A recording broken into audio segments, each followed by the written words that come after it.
Conta de luz terá redução de 3,7% em média ainda esse ano. Vazamento no teto alaga shopping em Itabuna, na região sul do estado. Operação da Polícia Federal apura fraudes e desvio de dinheiro em unidades municipais de saúde. Após morte de suspeito, rodoviários deixam de entrar no bairro da Santa Cruz.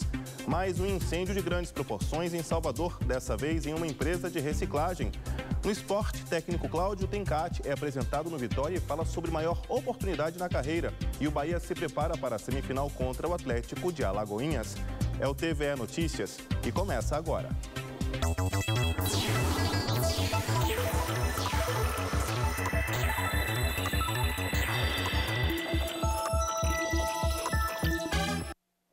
Boa noite.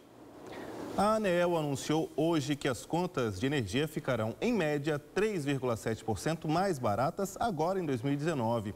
O governo e a agência fecharam um acordo com bancos para antecipar a quitação de um empréstimo feito em 2014 para ajudar as distribuidoras de energia a pagar o custo extra gerado pelo uso mais intenso de termoelétricas. Naquele ano, o país sofreu com a falta de chuvas, o que reduziu drasticamente o nível dos reservatórios de hidrelétricas. Por isso, foi preciso acionar mais usinas térmicas. O problema é que a energia gerada por elas é mais cara porque é feita por meio da queima de combustíveis como óleo e gás natural. Os ônibus que circulam pela região da Santa Cruz, aqui em Salvador, estão parando em um final de linha provisório na área externa do Parque da Cidade. Os motoristas se recusam a entrar no bairro após um confronto entre a polícia e suspeitos. Por mais um dia, quem mora no bairro da Santa Cruz precisa fazer esse percurso para chegar em casa. De acordo com o Sindicato dos Rodoviários, os motoristas decidiram não entrar no bairro por se sentirem inseguros após uma troca de tiros entre a polícia e suspeitos, que resultou na morte de uma pessoa. Houve tiroteio e a expectativa logo em seguida, ônibus queimado. Então, já é um termômetro. São 62 ônibus queimados, se não me falha a memória, nesse período por conta da violência. O comandante da 40ª Companhia de Polícia Militar nos garantiu, mas a gente vai trabalhar hoje até o final do dia para tirar uma expectativa de voltar o mais rápido possível para Santa Cruz. Além disso, a categoria alega sentir falta de uma atenção especial da Secretaria de Mobilidade em situações como essas. Porque a prefeitura, enquanto está essa demanda, não se arrisque botar um ônibus da prefeitura para transportar o povo lá por esse percurso de 1 quilômetro. Tem a polícia lá, mas a sensação plena é que a qualquer momento pode acontecer um incêndio, um sinistro. Ainda não há uma previsão de quando os ônibus voltam a circular dentro do bairro. Enquanto isso, os moradores lidam com os transtornos.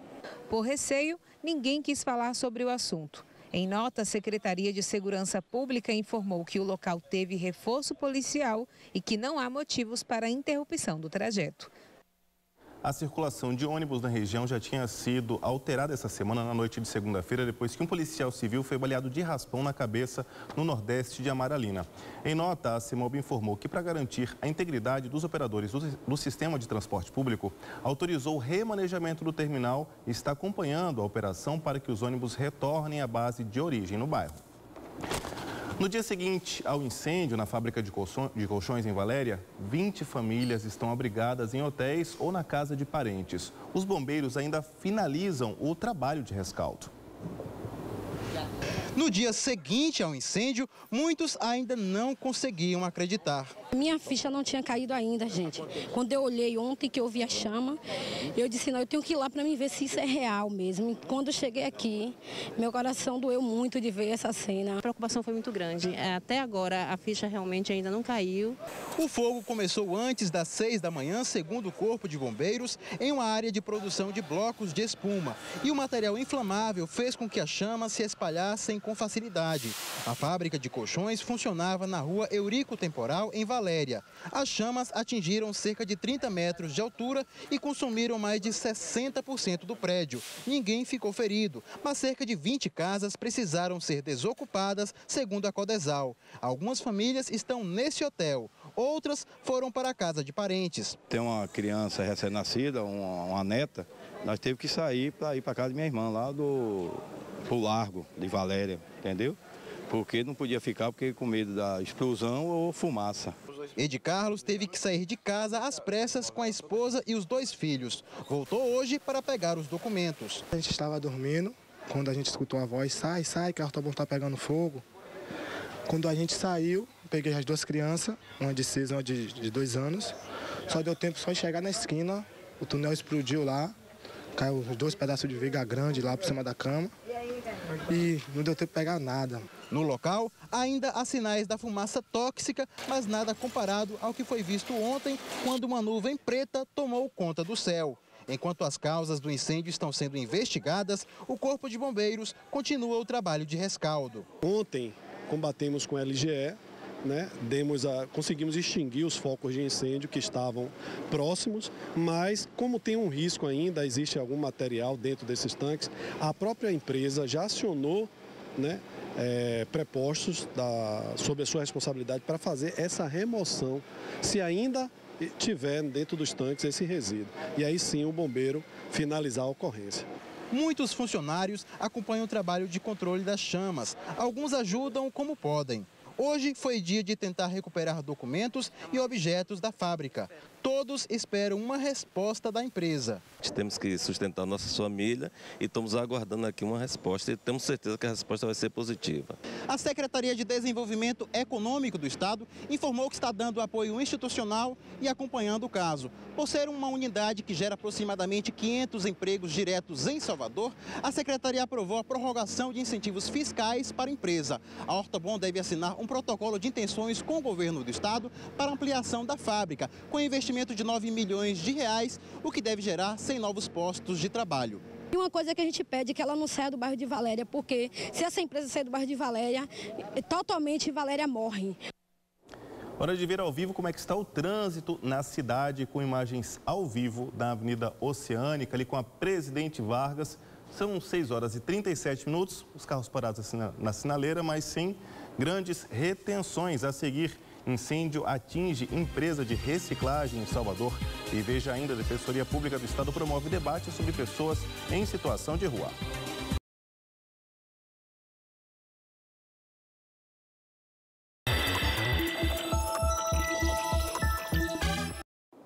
TV Notícias de volta. Os bombeiros mal terminaram o trabalho de rescaldo na fábrica de colchões no bairro de Valéria e já foram atender a outra ocorrência. Dessa vez em Pirajá, também na capital. Confira no Giro do Notícias. Equipes do Corpo de Bombeiros Militar da Bahia conseguiram evitar que o incêndio que atingiu uma fábrica de recicláveis no bairro de Pirajá ontem à noite atingisse outros estabelecimentos comerciais das proximidades. Hoje de manhã, os bombeiros realizaram um rescaldo, avaliaram a área atingida e evitaram o surgimento de novos focos. Um vazamento de água no shopping Jequitibá, em Itabuna, no sul da Bahia, causou transtornos aos clientes e lojistas. Parte do teto desabou. A água formou uma cascata e alagou parte do centro comercial. Ninguém ficou ferido. 4 trabalhadores em situação irregular foram encontrados atuando em 2 fazendas de um mesmo proprietário no município de Serra Preta, região de Feira de Santana. 2 deles estavam trabalhando em condições degradantes e foram resgatados por auditores fiscais da Superintendência Regional do Trabalho. Eles recebiam em média R$40 por dia trabalhado e ainda tinham que arcar com alimentação, ferramentas e equipamentos de proteção. 2 dos resgatados viviam em casas completamente insalubres, sem condições mínimas de higiene e sem eletricidade. A Polícia Federal realizou na manhã de hoje, aqui em Salvador, uma operação para desarticular fraudes em contratos na Secretaria Municipal de Saúde. Juraci Santana tem outras informações. Boa tarde, Rita. A Operação Kepler é uma parceria da PF com a Controladoria Geral da União, com o objetivo de desarticular um esquema criminoso de fraude à licitação, superfaturamento, desvio de recursos públicos, peculato e lavagem de ativos na contratação de empresa para gerenciar UPAs e multicentros da Secretaria de Saúde de Salvador. Foram cumpridos 10 mandados de busca e apreensão em endereços de pessoas investigadas no esquema. Segundo as investigações, as licitações eram direcionadas a beneficiar o instituto contratado. O superfaturamento pode ser de cerca de R$8 milhões. Os mandados foram expedidos pela 17ª Vara Criminal Especializada do Estado da Bahia. A Operação Kepler é um desdobramento da Operação Copérnico, deflagrada pela Polícia Federal em 2016, quando foi desarticulada uma organização criminosa envolvendo servidores públicos e prefeitos de diversos municípios do estado da Bahia. Em nota, a Prefeitura de Salvador informou que, ao longo dos últimos anos, a Secretaria Municipal de Saúde vem prestando sempre com brevidade todas as informações solicitadas pelos órgãos de controle e que tem colaborado com a apuração dos fatos. Diz ainda que, em cumprimento às recomendações feitas, a Secretaria vem executando glosas, cobrança de ressarcimento ao erário e abertura de processos administrativos para penalização. Também encontra-se em curso o processo de chamamento público para a seleção de novas organizações sociais para gerir os serviços. Muitas áreas de trabalho ainda são vistas pela sociedade como estritamente masculinas. Apesar de ser maioria na população, as mulheres trabalham mais, têm menos oportunidades e ganham menos que os homens. Para Andresa, comandar uma equipe de quase 50 pessoas, com a maioria inclusive de homens, é desafiador. Líder há 2 anos do setor de apoio, transporte e logística, a supervisora acredita que em breve mulheres também estarão preenchendo essas vagas. Quando a gente abre um processo seletivo, a gente também não tem assim essas mulheres tentando buscar essas vagas. Mas eu acredito que com a diversidade que vem acontecendo, que no futuro a gente vai ter, sim. De acordo com os dados do IBGE, as mulheres representam 52% da população brasileira. Em média, elas têm mais estudo do que os homens. Trabalham 3 horas a mais durante toda a semana. Apesar desses dados, elas só recebem 76% do rendimento deles. E, em média, estão em 38% dos cargos gerenciais. Na região metropolitana de Salvador, apesar de ter tido aumento no número de postos de trabalho para as mulheres, elas estão em maior número no contingente de desempregados. Eu acho que as mulheres também precisam se qualificar mais, centrar no que quer ter, se planejar mais. Do preconceito, por ser mulheres, preferem dar vagas a homens, afinal de contas, as mulheres não têm que ter filho, mulheres sem filho, então isso... O pessoal prefere contratar homem mesmo.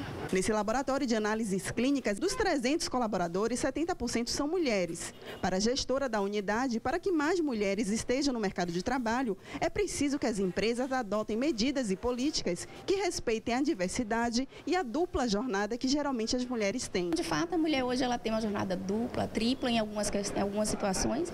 Existem colaboradoras nossas que, além do trabalho, estudam e ainda têm que tomar conta da casa e dos filhos, e o que a gente trabalha junto com ela, seja através de capacitações, através de escutas, é que ela possa buscar o equilíbrio disso tudo e que ela precisa estar feliz. Ela também sinaliza que a liderança feminina faz diferença no ambiente organizacional, porque a escuta seria mais ativa.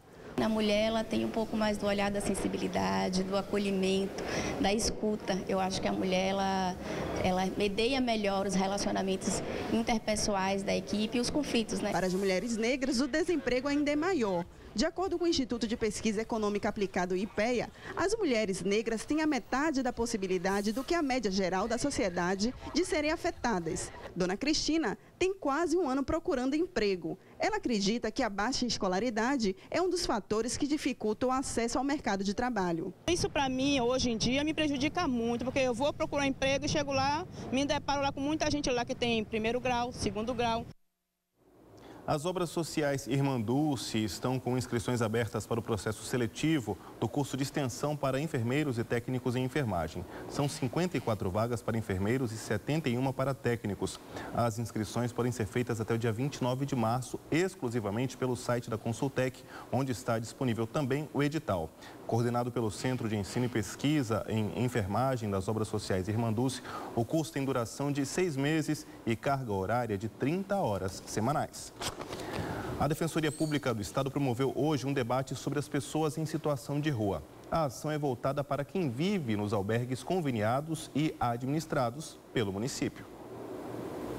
Luiz Carlos morava na rua desde 5 anos. Ele saiu de casa após sofrer agressões físicas do padrasto e desde então recebe ajuda social e agora mora em uma unidade de acolhimento da Prefeitura de Salvador. Embora esteja grato por ter onde passar as noites, Luiz reclamou da estrutura do local ao participar de um bate-papo com alguns representantes da Defensoria Pública. Assim, na unidade a vivência lá é assim, tranquilo não, porque a gente está ali dentro, né, a gente não está seguro com os que estão acolhidos lá, assim, às vezes rola briga, discussão, assim. Falta que um sabonete, como é que pode isso, um sabonete para um mês? Durante o evento Conversa de Rua, outras pessoas também falaram das dificuldades em residir em albergues. Essa defensora pública falou sobre o objetivo do encontro. O objetivo da Conversa de Rua é ouvi-los, ouvir os usuários do serviço da assistência social. E, a partir daí, saber se o direito à assistência social está sendo bem efetivado ou não está sendo bem efetivado. No último levantamento feito em Salvador em 2006, o Ministério do Desenvolvimento Social apontou que mais de 3.200 pessoas viviam em situação de rua na capital baiana. Hoje, aqui em Salvador, vivem de 6 a 8 mil pessoas em situação de rua, que é um número extremamente alto. Não há vagas nas unidades de acolhimento para todo mundo. E nós temos também dificuldades de conseguir auxílio moradia para todas as pessoas em situação de rua. Este homem, que preferiu não se identificar, saiu de Sergipe e veio morar em Salvador há 5 meses. Ele diz que foi bem acolhido, mas quer uma oportunidade para mudar de vida. Eu nunca quis viver a vida que eu vivo, mas sem falta de opção. Aí eu vivi sempre vida de rua. Nunca tive condições de dizer, eu tenho uma casa, eu tenho um aluguel, posso alugar. Atualmente, 500 pessoas em condição de rua residem nas 10 unidades da prefeitura. Agora a gente volta a ver como é que está o trânsito na cidade com imagens ao vivo de outro ponto aqui da capital baiana. A gente está vendo imagens da região do Imbuí, Avenida Jorge Amado, trânsito intenso, né? Afinal de contas, são 6 horas e 48 minutos. A seguir, as notícias do esporte.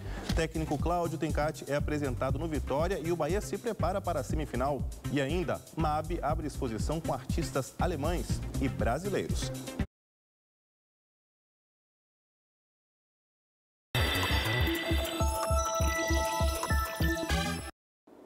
Agora a gente fala de futebol. Cláudio Tencati foi apresentado hoje no Barradão. O técnico acredita que treinar o time baiano será o maior desafio da carreira.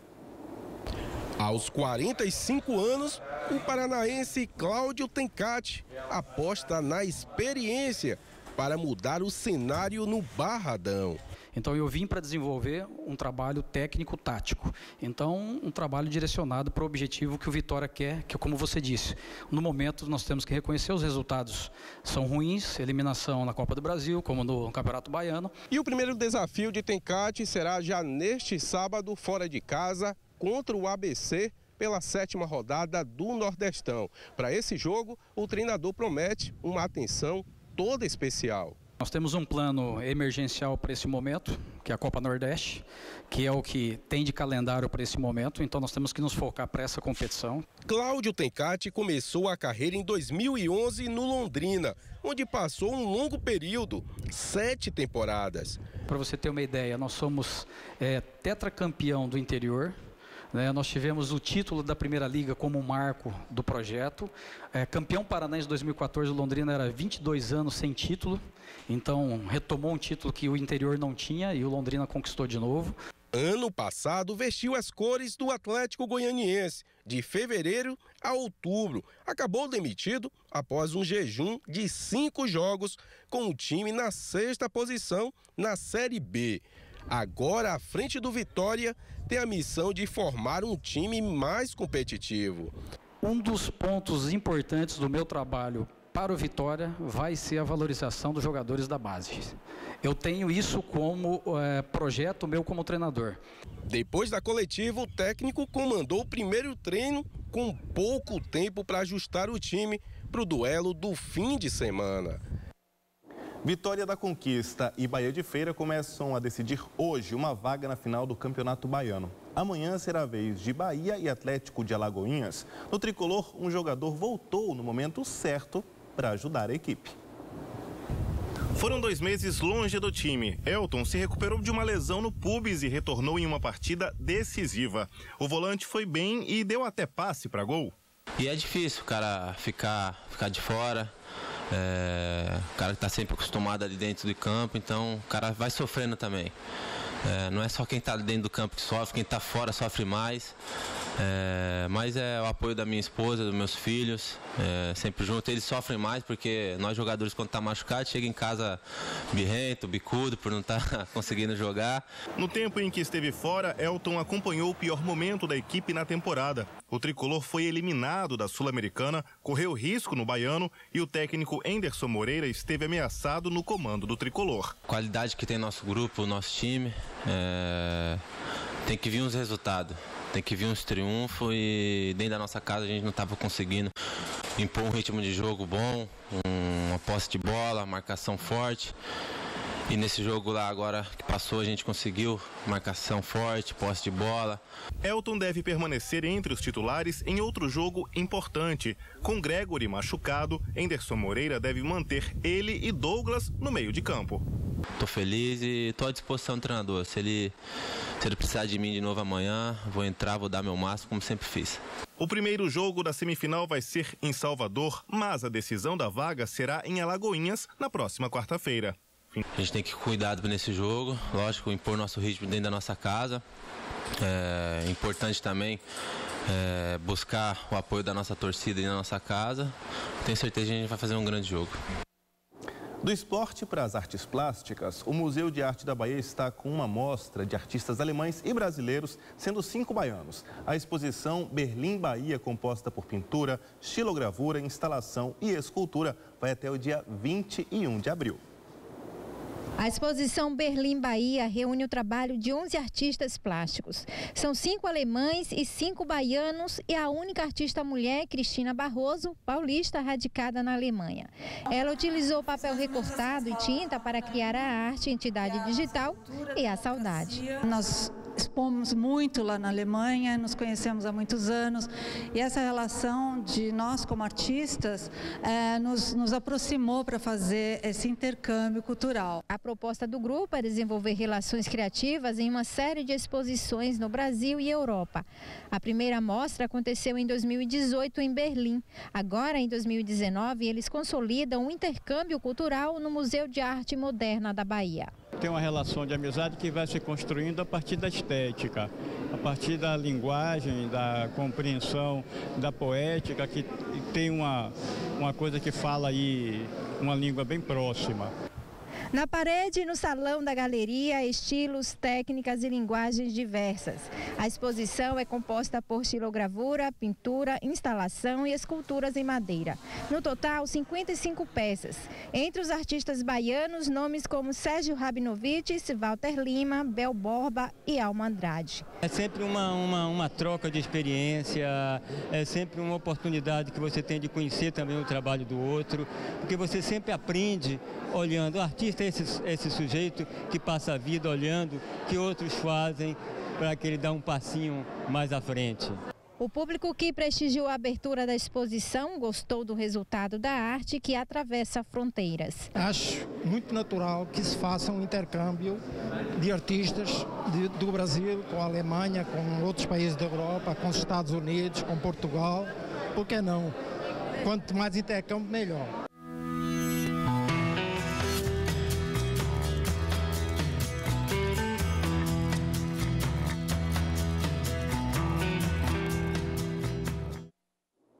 O TV Notícias de hoje fica por aqui. Obrigado pela companhia, uma boa noite. A gente se vê amanhã. Tchau.